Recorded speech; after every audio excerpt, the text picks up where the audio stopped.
Hello everybody, Andy here, and today we are looking at the last day of the daily slop, I suspect. Maybe we'll be getting new things next week. We haven't had like approved ops, solo, joint, all kind of fully explained, but maybe they won't be doing that. But this is definitely the last day of faction dives. What do we care about today? We've got 5 factions. We're looking at the Angels of Death, which is obviously the most interesting one because we don't 100% know what it is. We're looking at the Scouts, we're looking at the Phobos, we're looking at the Legionaries, we're looking at the Nemesis Claw. So, it's the elites, the true elites of the elites of the elites. It's the Space Marines, aka everybody's most popular faction. What do I care about in this one? I'm quite interested in Phobos, and I'm quite interested in Nemesis Claw. I'm less interested in Legionary, but let's go for it. Let's shrinkify me. Space Marine kill teams, Loyalists versus Heretics. Okay, delightful. Let's crack into it, lads. Now, for the first bit, for the Angels of Death, I am going to have to read what on earth they are, because we don't know what this is. Okay, so, blah, blah, blah. Blah, blah, blah. Every faction has a unique faction rule, specialized equipment, employees giving each its own identity and plays out. Right, that's fine. What's happened to Intercession and Justian? Have they become Angels of Death? Question mark. Let's see. Space Marines have a wide array of specialists, and the Angels of Death bring together their disparate skills into a powerful and cohesive whole. This faction combines elements of 2 kill teams, the Intercession Squad and Strike Force Justian. Oh my god, the Angels of Death are Intercession and Strike Force Justian. Nobody knew this. This is totally new information. Nobody had speculated this was the case, and nobody already knew this was the case. That's for sure. So this is very interesting. So commanders can recreate their old squad or experiment with fresh combinations. Okay, cool. Great satire, Andy. Here's what I actually want to know about this team. How do you buy it? Because Strike Force Justian isn't something you could really buy. Or you could, but not really. So how do I get it? Are they going to openly say here, oh, actually, the way we want you to buy this is you. You do you, bro. We want you specifically to go ahead and convert? Or are they going to say, we have relaunched Strike Force Justian? That's what I want to actually know. How do I buy this team? I'm happy with either answer, but let me know. To represent the many different ways in which chapters fight, the Chapter Tactics faction rule allows you to customize your kill team with any 2 rules from a thematic list, from soaking damage easier and avoiding APL penalties to shooting better and striking more swiftly. Chapter Tactics. So Chapter Tactics, of course, came from the Intercession Squad. Aggressive, the operative's melee weapons have the rending weapon rule. Resolute, you can ignore any changes to this operative's APL stat. Stealthy, whenever an operative is shooting this operative, if you can retain any cover save, you can retain 1 additional cover save, or you can retain 1 cover save as a critical success. This isn't cumulative with improved cover saves from vantage terrain. Oh, okay, so that's what I was about to comment. I was going to say, well, hold on. Suddenly, that would allow you to retain 3 if you had a conceal and you were being shot from vantage. But they say here, no dice, brah, no dice. No dice, you will have to roll dice. Hardy, whenever an operative is shooting this operative, defense dice results for 5 up are critical successes. Cool. The Angels of Death are Astartes, and they retain their ability to shoot or fight twice in the same turn, with new restrictions that mandate that at least 1 shot must come from a bolt weapon, while heavy weapons cost extra AP to shoot a second time. Oh, okay, interesting. I wonder how they're going to actually put that into the rules. As in, I mean, I guess it will just say if you shoot a heavy weapon a second time, it costs plus 1 AP. But we haven't seen that stated so far. Okay, fine. I mean, we have in the past. We saw it on the Warp Coven Heavy Gunner ability, but I want to see how it's worded now. With fewer operatives in the field than almost every enemy, Space Marines have learned to make the most of their actions and can take inspiration from their purity seals on critical shots. Okay. Even if each chapter has their own preferred fighting styles, the Angels of Death know that flexibility rules the roost, and a quick change of their combat doctrines can boost the effectiveness of their weapons significantly. note. I think one thing that will be a fun video is to go over, once we know it, all of the chapter tactics and say, hey, if you want to run Blood Angels, canonically, you want these 2 chapter tactics. But more importantly, is Angels of Death... It's definitely better than Intercession. Yeah, I didn't like Intercession as a name. Okay, cool. All right. Purity Seals. Once per turning point, when a friendly Angel of Death operative is shooting, fighting, or retaliating, if you roll 2 or more fails, you can discard one of them to retain another as a normal success instead. So a Purity Seal used to cost 3 EP, and it was just a reroll of any attack or defense dice. Or no, sorry, it was just a combat reroll. Command point reroll. Now... now there's a qualifier. You've got to roll 2 or more fails. I actually don't know mathematically which is better, the old style or the new style, but who cares what the old style was, because now it's this. Combat Doctrine. So one combat doctrine from those presented below. Whenever a friendly Angel of Death operative is X, its weapons have the balanced weapon rule. X is the combat doctrine you selected. Devastator Doctrine, shooting an operative more than 6 from it. Tactical Doctrine, shooting an operative within 6 of it. Assault Doctrine, fighting or retaliating. So, just a total minor note. Total minor. The reason 6 used to be a thing was because it's movement speed, but it's also shooting of pistol speed. Now, pistol range. Pistol was now 8, but this is still 6. Fine. I mean, that's okay, I'm just saying. It's rare for experienced commanders to lead on kill team missions, but Space Marine captains are built different. Yes, they are, quite literally. These extremely powerful operatives are absolute menaces in close combat and can use firefight ploys on themselves for free. An enormously powerful ability that further supercharges their role as the big stick of your kill team. We all have a big stick, obviously. Space Marine Captain, APL 3, move 6, save 3, wounds 15. Cool. So this... just looking at him, this is the replacement for Justian. Was Justian... he's on a 40mm base. It's not saying... okay. Was Justian 15 wounds? In my head, he was higher. No, that must have been the heavy intercessor, the heavy gunner that was 18. Yeah, okay. So, plasma pistol, standard supercharge. Attacks 3, damage 3-5, range 8, piercing 1. So, I'm sure this isn't the first plasma pistol we've seen. However, do note that the difference between standard and supercharge is no longer you get piercing 2. It is you gain hot, lethal 5, but you're still piercing 1. Hot, don't forget, is totally different now. Hot is you roll your dice. Whatever you roll doesn't matter, doesn't affect hot. But then after that, you roll 1 dice. And if that dice is a 1 or a 2, in this guy's case, if it's under your hit value, then you take that many wounds times 2. So in this instance, the max wounds I could ever take would be 4, because I could roll a 2 times 2, that's 4. Power Fist, however, is 5 dice hitting on 3s, 5, 7, brutal. Nice. I would assume that this guy could also...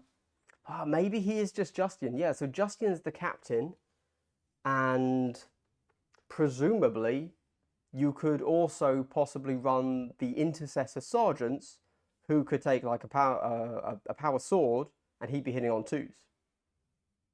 Okay, who knows? Like, total guess. Anyway, heroic leader. Once per turning point, you can use a firefight ploy for 0 CP if this is the specified Angel of Death operative, excluding command reroll, or the Adjust Doctrine firefight ploy, which we just saw, for 0 CP if this operative is in the kill zone and not within control range of enemy operatives. Cool. This is good. I like this. Yeah, I don't know.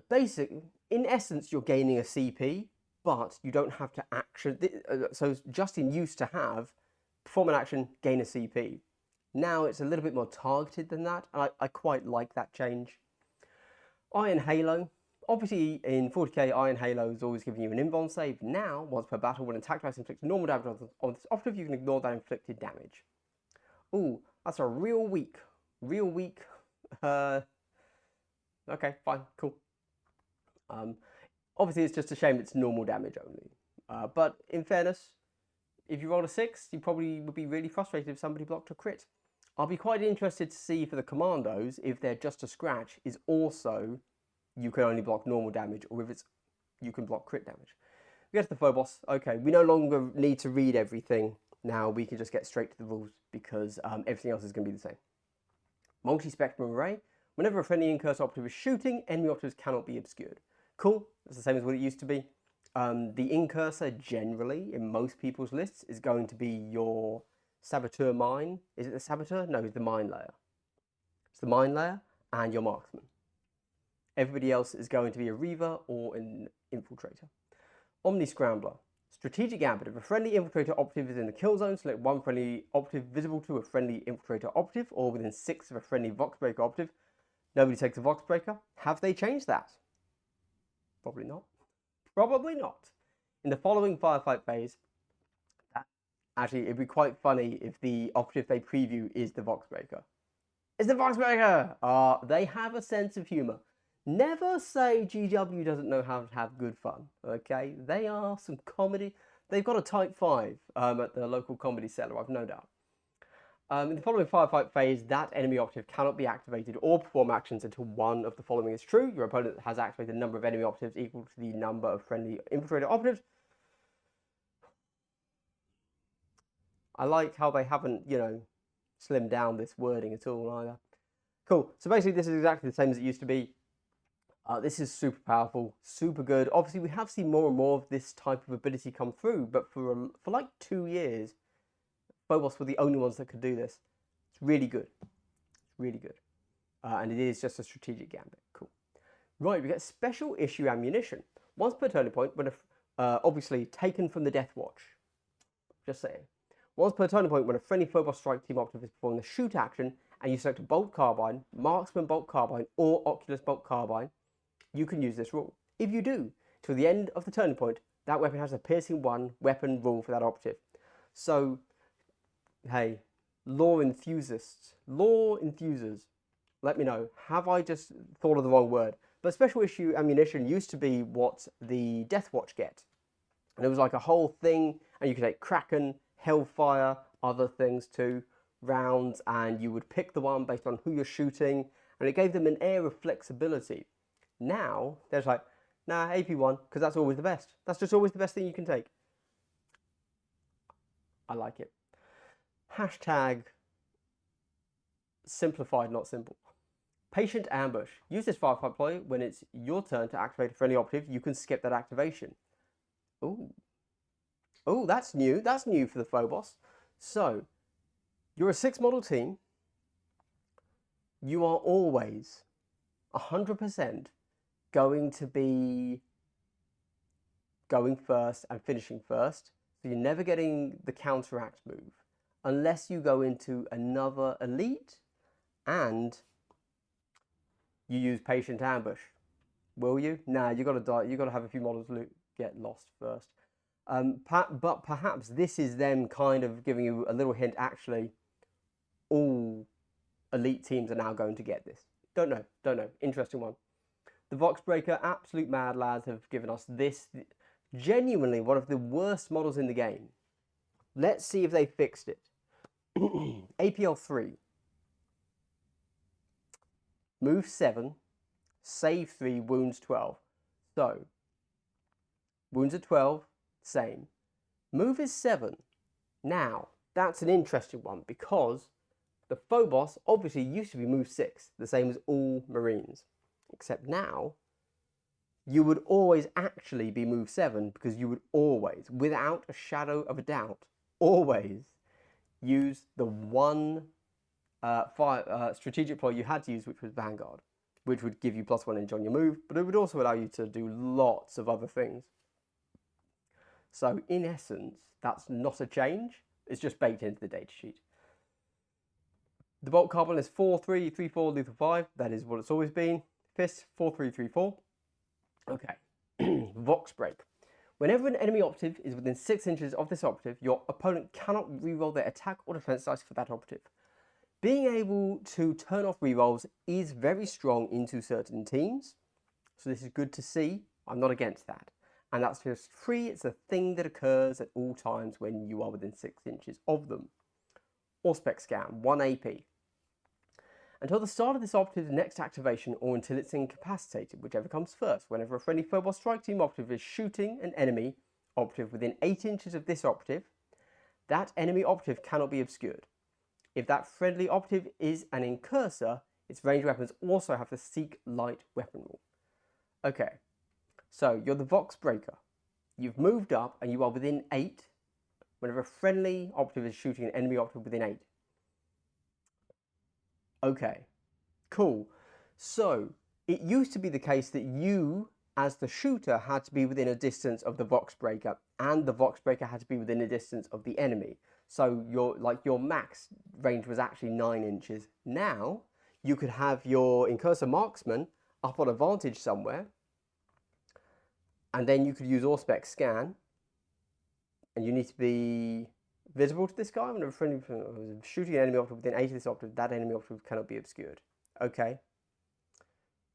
Oh, okay. You don't need visibility with the Vox Breaker, so you can be totally on the other side of the map with a bunch of heavy line, heavy between you. You can't see the Vox Breaker, but you can then take a shot at the enemy that this guy is within 8 inches of. Yeah, okay. And because you're the Incursor, you would get Seek Light as well, which is nice. That would just mean that you wouldn't need to be on a vantage point to get that shot off. Cool. So the question is that good or bad? The answer is, what do the rest of the operatives do? Because as it stands, just, from the games I've played with Phobos, I still don't think I would take that over something else. I'm not taking that over a marksman. I'm not taking that over my Reavers. I'm probably not taking that. I might swap that for a comms, but that's because I like the comms, and most people don't take comms, they take medic. And the medic is better than this. So whether or not the Vox Breaker is good is based on, do the rest of the models suck? Because this isn't good. Just, in a vacuum. If Auspex Scan was always on, that might change things. Let's keep going. Nobody cares. Nobody plays Phobos. So we then get to the Scouts. Now, Scouts are Marines still. They've had a lot going on. They were released in the final season, so I would expect not many changes, but let's have a read. Oh, but this is going to be very interesting. We probably won't see it here, but once they release, it will be very interesting. So Scouts released very underperforming, and they had to have 2 buffs that took them up to being OP broken, which is +1 model, and they made their knives power weapons, so they were 4/6. I was like, oh my god. So yeah, you basically had a team that was 10 models, 10 wounds, aka exactly what I said in the last video, which is that just inherently means they're good. Power weapon span. So forward scouting. At the end of the setup operative step, you can select and resolve up to 5 forward scouting options. Each option has a number in brackets, which is the maximum number of times you can select and resolve it for the battle. For example, your 5 selections could be reposition 2, triple arm 1, booby trap 1, and diversion 1. If both players have this rule, alternate. Okay, fine. Redeploy. Change the setup of 1/3 of your operatives, rounding up. Reposition. Perform a free reposition action with 1 friendly operative that's wholly within your drop zone. It must end that move wholly within 3 inches of your drop zone. Diversion. Oh, and you can do reposition twice. Once per battle, strategic gambit, select 1 enemy operative within 6 inches of a kill zone edge until the end of that operative's next activation. Subtract 1 from its APL stat. So that's always quite nice, actually. Just being able to say, hey, that guy, -1 APL, is pretty strong. However, yeah, okay, all right, keep going. Camo cloak. Whenever an operative is shooting a friendly scout squad operative, excluding sniper, if you can retain any cover saves, you can retain 1 additional cover save. This isn't cumulative with improved cover saves from vantage terrain. Okay, all right, fine. Nice. Gunfire ambush. Whenever a friendly scout squad operative is shooting during its activation, if its order was changed from concealed to engage at the start of that activation, or it wasn't visible to enemy operatives at the start of that activation, its ranged weapons have the balanced weapon rule. If the target is expended, its ranged weapons have the ceaseless weapon rule instead. Oh, okay, all right, cool, nice. Now, I'm going to be honest, I haven't played Scouts since I played them 3 times in a row to do a battle report with them when they released. So I can't remember if everything here is identical, but it feels identical. Which, again, is what I would expect from a team released in the final season of last edition. Because so far they seem to have been pretty similar. So they are APL 2, move 6, save 4, wounds 10. You know, I would have liked to have seen Scouts move 7, but whatever. Bolt pistol, sniper rifle, mobile, sniper rifle, stationary. A note for the sniper rifle stationary, you do see it has devastating 3, heavy, silent. Don't forget that heavy, in this instance, means you cannot move at all. So if you want to shoot that, you can't do your 3-inch move shoot. You have to be there. And you also can't move afterwards. So that is actually a pretty big nerf. It's silent, so you can do it from conceal, but you cannot move at all. It's your whole action, basically. Except you could, if you're on a point, you could tap it, basically. I think that's like all you could do. Because you can't perform any move either before or after if you have the heavy rule. I think if you're on Into the Dark, you could guard. You could shoot, then guard. Maybe. Okay. Camo Cloak, which is... Oh, interesting. The Camo Cloak on the Scout Sniper is not the same as the Camo Cloak equipment. Okay. However, it's exactly the same, but you also get ignore the saturated weapon rule. You then have optics for 1 AP until the start of the next activation whenever it's shooting the enemy optic cannot be obscured. So in reality, what you would actually do if you're shooting stationary is you'd use optics first, then you shoot. Okay, cool. When they get Legionaries, Marks of Chaos. When selecting a Legionary optive for the battle, you must choose one of the following keywords for it to have for that battle. Khorne, Nurgle, Slaanesh, Tzeentch, Undivided. Each optive's keyword can be different, but a Balefire Acolyte optive cannot have the Khorne keyword. Friendly Legionary optives have an additional rule determined by this keyword. In addition, Legionary deploys have additional benefits for optives with the relevant keyword. So, notice there is a difference here compared to last edition. There is no, you cannot take, what did it used to be? It was Khorne and Nurgle, and then Slaanesh and Tzeentch. I can't remember exactly. But that used to be a big thing. It was part of the roster system. But for those of you who might have seen some posts on Reddit, it seems like the roster system is gone. You can just take anything. And so, as we've mentioned, actually, despite the Legionary only having like 4 specialists, something like that, because each of them can actually be 5 models, Khorne, Slaanesh, Nurgle, Tzeentch, Undivided, Legionary is actually the biggest team in the game, with like 50 models potentially. So there you go. Khorne, Wrathful Onslaught. This optive's melee weapons have the severe weapon rule. Severe is... I should have looked it up between recording these videos, but severe is if you get a crit... No, if you don't get a crit, a normal becomes a crit. Probably. Slaanesh, +1 to the optive's move stat. Oh, Slaanesh. You'll be loved one day, buddy. Don't worry. Chaos Talismans. Sorry, no. Just for anybody wondering, that is what Slaanesh should have as their like core rule. But I hope that they do have a few more interesting buffs in the other things that make them Slaanesh, not just +1 to the move stat. But that is what it should be there, because that's what it is across all of the games, basically. They're fast. Chaos Talismans. Strategic Gambit, select 1 Marks of Chaos keyword. Once during each of their activations, when a friendly Legionary optive that has that keyword is shooting, fighting, or retaliating, if you roll 2 or more fails, you can inflict D3 damage on that friendly optive to discard one of them and retain the other as a normal success instead. Note that if it's the shoot action and that damage incapacitates that friendly operative, the action doesn't end. Continue the sequence of your success. Oh, okay, it's a strategic gambit, so it's not like a piece of equipment, because if that was equipment, I was going to say, yeah, don't take that. Interesting.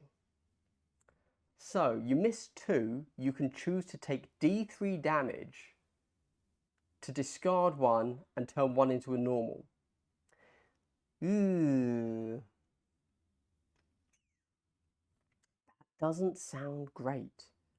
I guess the only time you're using that would be if you're a big hitter. I'm thinking the Butcher specifically, so you'd be using that on Khorne. That is a very fluffy Khorne rule. But you really don't want to be taking D3 damage. Because I know that, it averages 2, and my opponents will only ever roll 1, and I will always roll 3. But that's, it's a choice. Do I like the fact that it's going to cost me a CP to take damage to myself? Okay, interesting. Interesting. Thematic? Good? Question mark.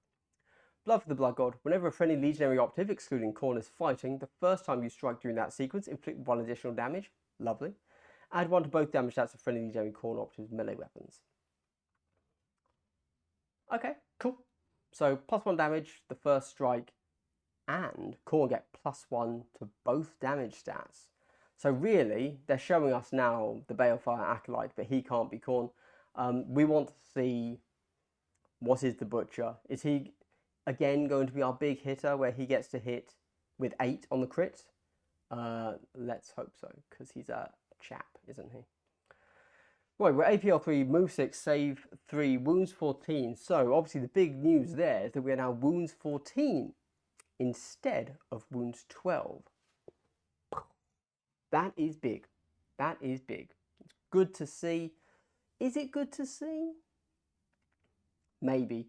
For a long time, I legitimately felt after the Intercession team came out and they were all wounds 14, that actually all Marines should be wounds 14. However, we've seen that Phobos are still 12 and Justian was 15, but that's because he was Intercession +1 for leader. Does this mean that now default Marines are 14, or when we get to like Warp Coven and the regular guys, are they going to be 12s? They're going to be 14s? We still have the Nemesis Claw. That will tell us. Bolt Pistol, Fire Blast. Oh, so Fire Blast used to be a psychic action. It has the psychic keyword, but it's just an attack. In fairness, although I think the loss of psychic in 40k is a thematic loss, a big thematic loss for 10th edition, Kill Team had always simply treated psychic as a ranged attack, so that's no big loss for us. We're used to it. It has Blast 2, 1-inch Devastating 1. Cool, we now know what that means from the Xenos. That's cool. If you roll a crit, it deals 1 damage within 1 inch. Nice. And it has Saturate, which means you are not being able to retain a cover save. Life Siphons 5, 3, 3, 3s. Psychic, Saturate, Siphon Life. And the Failure Dagger also has Siphon Life with Redding. So Siphon Life, whenever this operative is using this weapon at the start of the Resolve Attack Dice step, you can select 1 friendly Legionary operative visible to and within 6 inches of this operative. Now, I'm just going to assume that you are always visible to yourself. I can't see them having changed that as a core rule. Let's find out. For each attack dice you resolve during that step that inflicts damage, that friendly operative regains 1 lost wound or D3 lost wounds if it was a crit. So you're rolling 5 dice. On average, you'll probably get, 1 crit, 2 hits, which would be 1, 2. So you should be regaining 4 wounds, roughly. And because you have APL 3 and you have 2 abilities that can do that, you can Life Siphon, Charge, Fight, regaining potentially, potential 10 wounds, but on average 8 wounds. Pretty tasty. It's going to be tough to take down. We then get the Nemesis Claw. Now again, this is a final season team. I would expect them to be identical, but they did have some funky rules, but the mandrakes were the same. Let's find out. In Midnight Clad, whenever an enemy operative is shooting a friendly Nemesis Claw operative, that friendly operative is obscured if both of the following are true. It's more than 6 from enemy operatives it's visible to. That's the same. It has heavy terrain within its control range or any part of its base is underneath vantage terrain. I believe that is also the same. So you just need to be within 1 inch of heavy terrain. Cool. I like it. Grizzly Trophy. Once per battle, when a friendly Nemesis Claw operative incapacitates an enemy operative within 2 inches of it, you can use this rule. If you do, that friendly operative gains one of your Grizzly Trophy tokens, if it doesn't already have one. Whenever a friendly Nemesis Claw operative that has one of your Grizzly Trophy tokens is visible to and within 2 inches of an enemy operative, subtract 1 from the attack stat of that enemy operative's weapons. So once per battle, you kill a dude, and then you point at another dude within 2 inches of the dude you killed, and you say Grizzly Trophy token, and that guy is -1 to their attack for the rest of the game. Is that right? Whenever friendly operative that has one of your Grizzly Trophies is visible to him within 2. Okay, I think. Oh, okay, all right. So you can do it once, and then whoever has that Grizzly Trophy token actually creates an aura. So yes, they always have it themselves, but they also apply it to everyone that they move within 2 inches of. Cool. Let me tell you this. If you've ever rolled 4 dice, and you've thought, oh no, I might fluff this roll, but then you get a Grizzly Trophy, and you can only roll 3 dice, let me tell you this. 3 dice, you ain't doing shit, okay? Just consider that guy to no longer be in the game. He can go be an action monkey because he's not doing anything. Return to Darkness. One friendly Nemesis Claw operative can immediately perform a free fallback or reposition action, but it must end that move with heavy terrain within its control range, or any part of its base underneath vantage terrain. In addition, it cannot end that move closer to enemy operatives. So this is, what, a strat ploy? One friendly operative can immediately perform a free fallback or reposition action. Okay. Okay, so you're using this in the strat phase because you've left somebody in a little bit of hot water. You can run away or move, and you just have to end within 1 inch of heavy terrain, which of course is going to put you back into in Midnight Clad, so you are obscured. Now don't forget, of course, you can shoot obscured models now. So it is slightly different. You shouldn't. You won't do anything to them, but you can. So it is slightly different. Okay. All right. Cool. And then we get the Ventriloquar. So 14 wounds. That does kind of imply that at least for the Chaos, they've gone up in wounds, which is cool because I like elites, and 12 wounds feels so squishy, honestly. APL 3, move 6, save 3. Right. Vol Pistol Chainsword. Yep, that's fine, because that's not what we expect being weird here. His Chainsword is attack 5, 3, 4, 5. Was it always that for the Ventriloquar? Because normally in my head, the Chainsword is still 4 dice. No, I'm thinking of Assault Insert. Okay, all right. I don't know. I don't even play the game. I don't even know what I'm talking about. Well, that's factual, yeah. Okay, so we get Icon Bearer, which is the standard APL stat 1 higher. Cool. Nice. Then we get Disconcerting Mimicry. So this was a bit of an oddball rule. So let's see if it's still correct. The same as it was, right? 1 AP, yep. Psychic. Select one enemy operative within 6 inches of this operative. Then select one of the following for that enemy operative. You can only select each option once per battle. Till the end of its next activation, subtract 1 from its APL stat. Nice. Change its order. Nice. Perform a free dash action with it. Specify the location for your opponent to move it to. You can't do it if you're within control range of an enemy operative.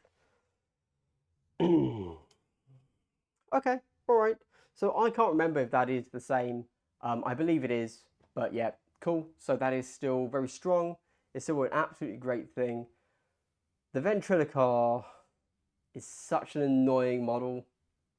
Being able to just say, you think you're safe, because it's the only model in the game, basically, that can screw with you quite so badly. Yeah. Okay, wow. Well, that's the end of that article. So thank you for being with me for this daily slop. Which of those articles was the best? Good question. I don't have an answer. For me personally, actually, I really enjoyed yesterday's, so Xenos Part 2 article. That 100% had the most interesting teams for me, even though when I actually play, I play the elite teams because I don't like having more models on the board because I don't want to play slowly. I like to play fast. So that is a weirdness for me.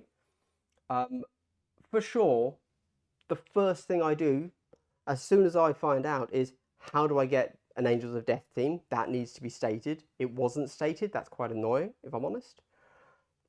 I would like some official word. Oh wait, have we seen that in the core book? I haven't read the leak, so I actually don't know. Interesting. Anyway, thanks for watching, everybody. Stay hydrated, I guess, and all that good stuff. What do you think next week? Do we get more rules, or are we done with Kill Team and it's just going to release next week or something?